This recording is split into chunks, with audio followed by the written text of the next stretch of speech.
Hi there everyone, welcome back to On the Flip Side. My name is Adam Shawwalker, your host, and today we're going to be checking out this new album from Swedish post-punk revivalists Viagra Boys with their new album Cave World. This is the band's third album following 2021's Welfare Jazz. An album that I kinda panned a bit because while it was an advancement in sound in some places, it was also a bit of a move into the corner, as if they took some of the more avant-garde influences and kinda shoved them into the sound that they had provided on their debut record Streetworms, which works to a certain extent, but to me personally, it made for an album that I just wasn't that stoked on. But here a year later, we've got Cave World, which really not only feels like a step ahead of the game, but a total development and stepping stone for the band's sound, while also incorporating and improving upon old ideas. Thematically, there's also a few things going on here. Some of the ideas are bigger and more broad than others, but the major three or so that I've noticed are putting on a show of like being punk, but not necessarily for punk's sake,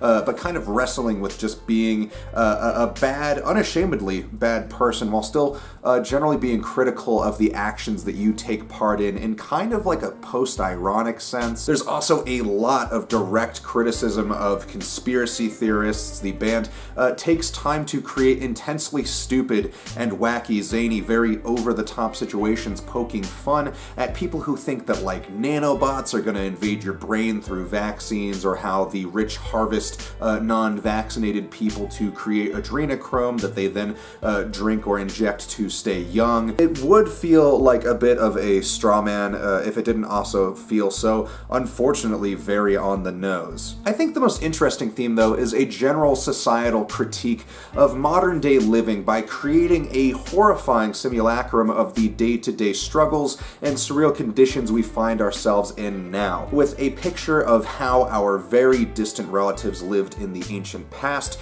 comparing our lives directly and how problems would be solved if we were maybe a little bit simpler and maybe intentionally returned to monkey. And initially it kind of sounds like an ignorant endorsement of some kind of form of primitivism, but I think the beauty of it is that it really isn't that, but it's kind of a pleading cry that this isn't the way things should be and that a better world is generally possible. There's this great subtlety that they have a very tight grasp on here, where it seems like they make this very idyllic, simpler way of living seem so appealing, but it's being done as a way of saying that things are so bad now that something as bad as being a literal primate and throwing around your own feces and hunting and gathering and being at risk of being eaten by other animals literally sounds more appealing than what the world is right now. So to me, what a lot of this album is kind of a cry for help to change things, not really doing the easy thing and collapsing, but just simply putting in the work to fix this very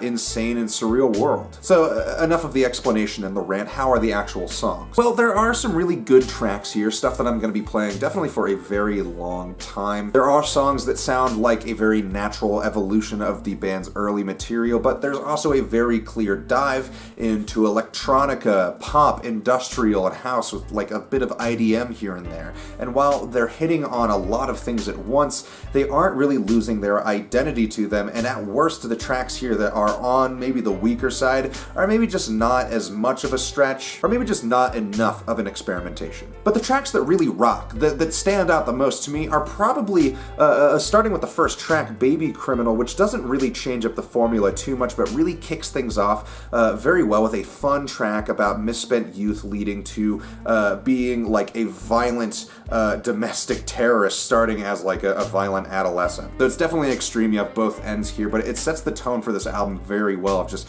presenting these very over-the-top scenarios. I also absolutely love Ain't No Thief. It's unashamedly sleazy and rude, and I love the whole scenario of being a thief and wearing a stolen coat full of stolen lighters to a party where you run into the person whose coat you've stolen and just saying, nah man, like I'm not a thief, we just own the same stuff, man, like no big deal. We just own doing the same stuff. It's pretty fucking funny, and the song is actually really, really catchy. The cognitive trade-off hypothesis is probably my favorite of all of the songs here. It lands so well from the catchy beat that, to me, comes off almost like Genesis-like, to the lyrics, which are incredibly engaging and play into the whole primitive lifestyle theme, but it's just very well put together. I'm loving this beat, I am loving the chorus, the whole thing is just tight. I think the final track, Return to Monkey, is really interesting sonically, because it kind of takes every theme the album toys with, be it sound-wise or lyric-wise,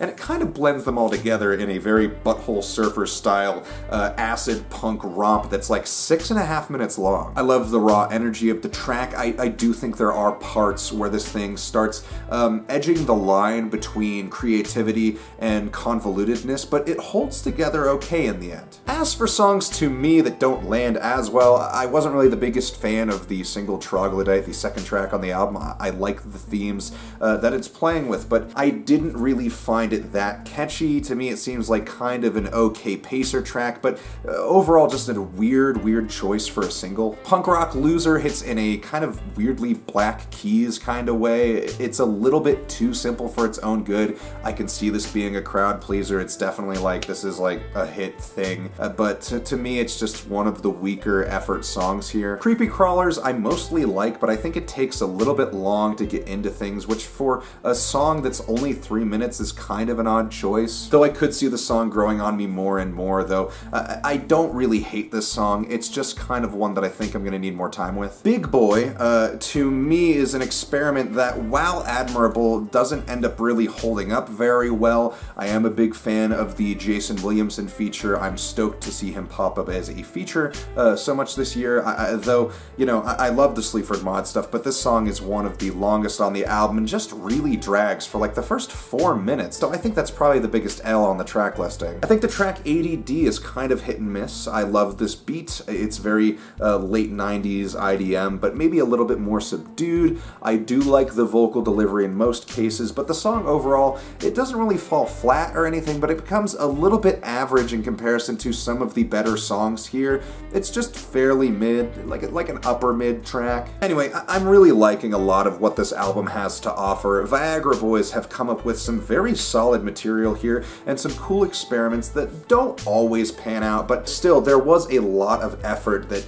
you can tell was put forth into making an album that stands out a lot, and I really appreciate that level of effort, and I'm hoping that it becomes a level of consistency in the future. I also do think a lot of the more sensitive topics this album touches on really aren't handled delicately, which, you know, can be kind of a misstep depending on the band and the genre, but instead here they're just really smashed open with brute force, and I think it just works so well. I'm a big fan of a lot of the presentation here and just kind of the raw violence and sleaziness and kind of evilness in a lot of these songs. I think it's probably the most invested I've gotten into a Viagra Boys album so far. I really hope that they continue jumping forward so far on their next album, because this is a drastic improvement to me over their last album. I think this one's a pretty solid 7, maybe like an 8 on a good day. Thank you all so much for watching. Let me know what you think of the album in the comments below, and remember to like and subscribe, and if you would like to help out the channel further, check out my Instagram and my Reverb and my Depop. Links to those are all in the description below. Thank you all so much again for watching, and we'll see you on the flip side.